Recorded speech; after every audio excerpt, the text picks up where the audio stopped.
2 weeks? They're green. Alright, so we have green daisies. Bless the Lord, Lord, oh my soul, worship His holy name. Sing like never before. Oh my soul, I'll worship Your holy name. The sun comes up, it's a new day dawning. It's time to sing Your song again. Whatever may pass and whatever lies before me, let me be singing when the evening comes. Bless the Lord, oh my soul, oh my soul, worship His holy name. Sing like never before. Oh my soul, I'll worship Your holy name. You're rich in love and You're slow to anger. Your name is great and Your heart is kind. For all Your goodness I will keep on singing. 10,000 reasons for my heart to find. Bless the Lord, oh my soul, oh my soul, worship His holy name. Sing like never before. Oh my soul, I'll worship Your holy name. And on that day when my strength is failing, the end draws near, and my time has come, still my soul will sing Your praise unending. 10,000 years and then forevermore. Bless the Lord, oh my soul, oh my soul, worship His holy name. Sing like never before. Oh my soul, I'll worship Your holy name. Lord, I'll worship Your holy name.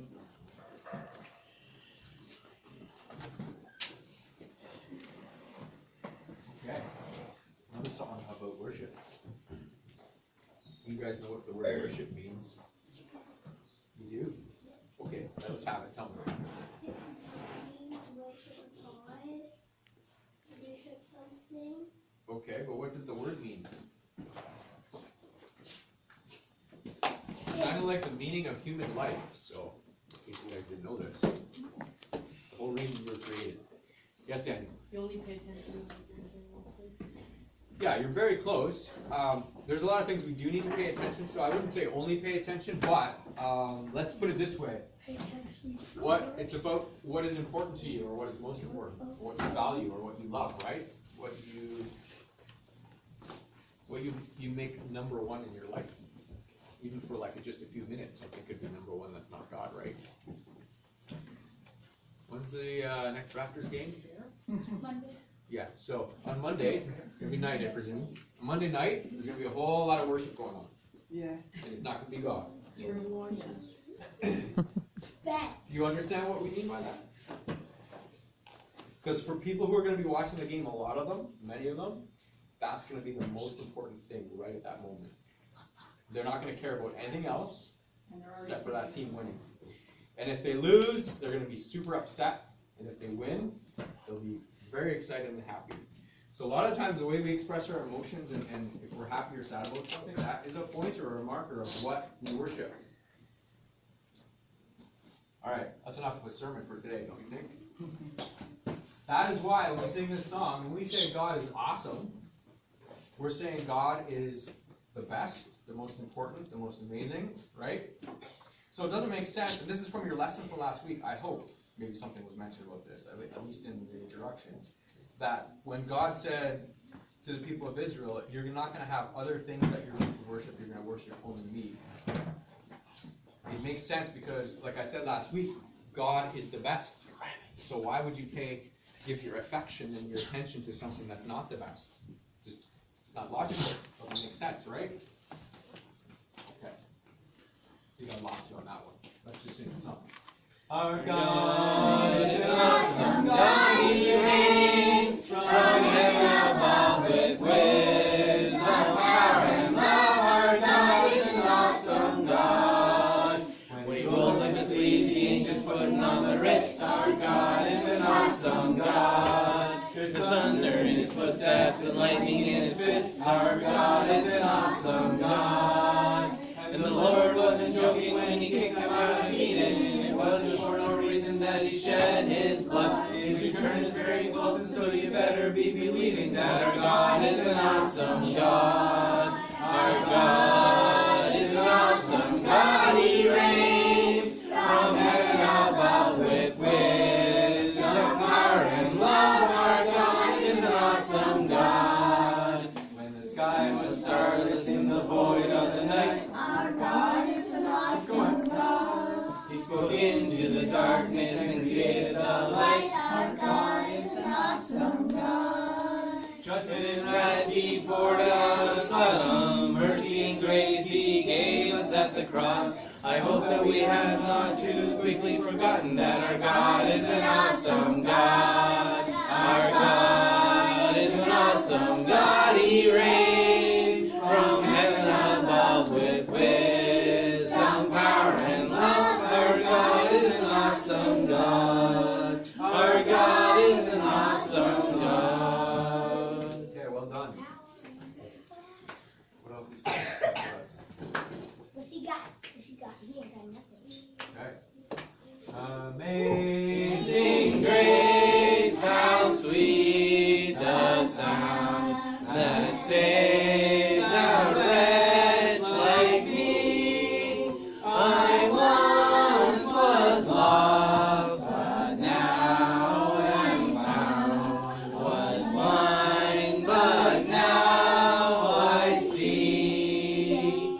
Was grace that taught my heart to fear, and grace my fears relieved. How precious did that grace appear, the hour I first believed. Through many dangers, toils, and snares, I have already come. 'Tis grace that brought me safe thus far, and grace will lead me home. When we've been there 10,000 years, bright shining as the sun, we've no less days to sing God's praise than when we first begun. Hey Darren, Yes. we're going to jump back to the first slide. What does wretch mean? Does anybody know? Rich. Wretch. Oh, rats. Oh, Wrench. wrench is something you call it. No, that's not even the right spelling. That's a Riley. You said wrench. Wretch. Great, go back to the first I don't slide. even know if I could define this very well. Wretch. Does anyone know? Oh, Remember when rich. Worthless Rich. person. Rich. That Worthless was the movie person. from the 80s. You missed it, Riley. What? What the definition was. Oh, I don't doubt it has more than one meaning, but I- think, I obviously missed yeah. Richie Rich in here. Okay. Stop. So, I think the definition that would suit the song would be a despicable or vile person. Another one, someone who's evil. Really bad behavior, Sounds like doesn't make very good righteous choices in their life. Is that anybody here? Maybe. Well, that's a bit of honesty, so I appreciate that. Thank you. You're probably thinking about someone in another seat, right? No. Oh, okay. All right. I appreciate that. That's good, Nathan, because I've asked you guys before. Do you guys know who wrote that song? Anyone know his name? The Amazing Grace song? Forget. Wait, Joe, Forget? tell me. No. Paul Fleischman. No. John Newton, not Isaac Newton. Isaac Newton was the mathematician scientist. John Newton was, later in his life, he was a preacher or a pastor, but before God saved him and turned his life around, you guys know what he was? A slave. Weirdo? Traitor. No, not a weirdo. He was a sailor who bought and sold slaves. And as if slavery is not bad enough because it's wrong and people get treated very badly, I mean, he was a man who treated those people like they were less than human. Yes, and that's why he was able to truthfully write, save a wretch like me. That's how he considered himself. Yes, Riley? I know who wrote the song. It was Snoop Dogg. No. Far from that. Snoop Dogg. John Newton. Okay. I would encourage you, especially those of you who are older than the very youngest classes, you get your hands on the movie Amazing Grace, then watch it. It doesn't tell the whole story, but it tells some things about that. It's a really good one.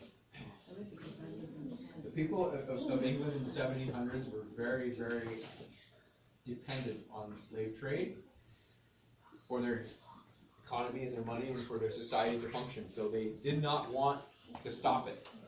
But there are some people, a handful of people who want to stop it. Thankfully, it happens, right? You guys think slavery still happens today? Yeah.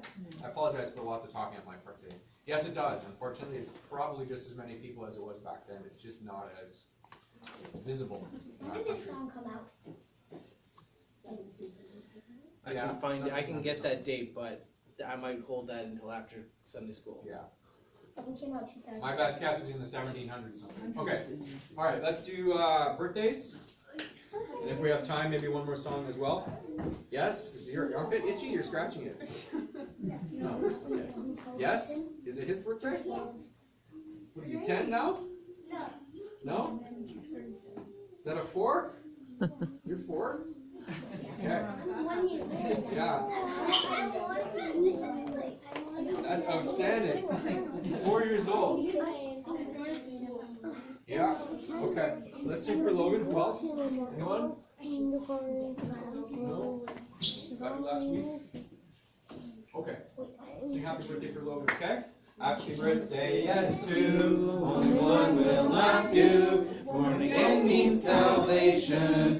How many have you? There's a Savior for you, and you need it, 'tis true. Jesus died for your safety and happiness too. A little child of 7 or 8 or 9 or more, they enter into heaven through Christ the open door. For when the heart believeth on Christ the Son of God, 'tis then the soul receiveth salvation through the blood. All right, let's squeeze in one more short one, Greggy. Oh.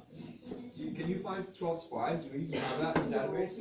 Ooh, I It's got not in it. there? I got it. We can sing that without the words. True. You're gonna sing all of Snoop Dogg's great hits.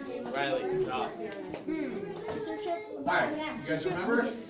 He's gonna catch up if he finds it. If he doesn't. So, 12 spies went to spy in Canaan.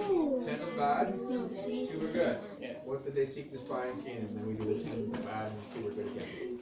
Giants what? Tough and tall? The grapes and clusters fall? Okay. That's most of it. 12 spies went to spy in Canaan, 10 were bad, 2 were good. What did they seek to spy in Canaan? 10 were bad, 2 were good. Some saw giants tough and tall, some saw the grapes and clusters fall. Some saw God was over all, 10 were bad, 2 were good. Okay, we always do this. We're gonna do it one more time but faster, because apparently that's the thing.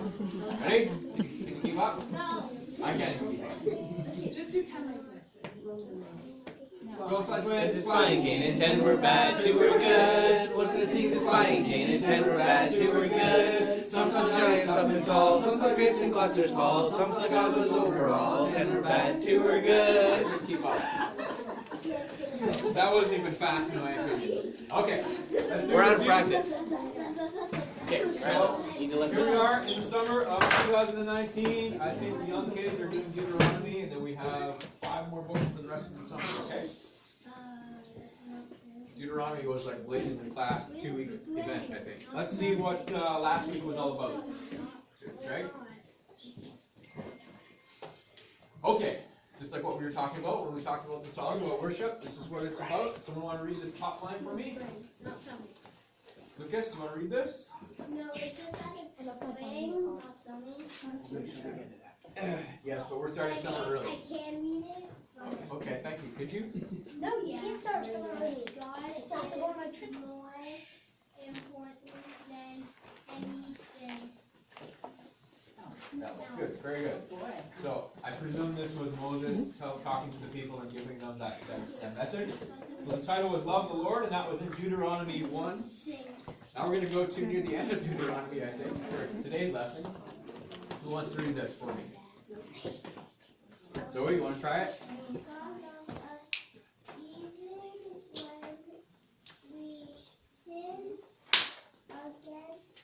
Good.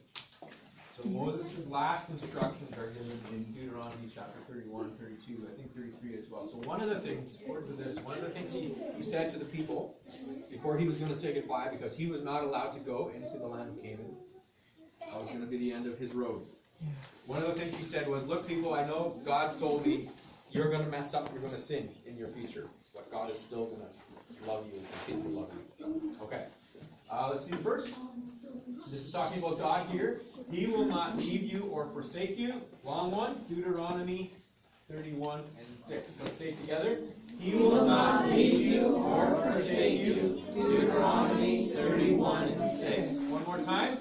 He will not leave you or forsake you. Deuteronomy 31 and 6. Okay. Which people can say this is true about them? That God's not going to leave them or forsake them. Is it everybody in the world? It's okay. We're done with it anyway. Which people?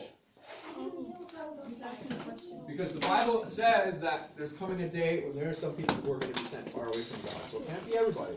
Who is it? It's on my bag. Yes? Put your hand up.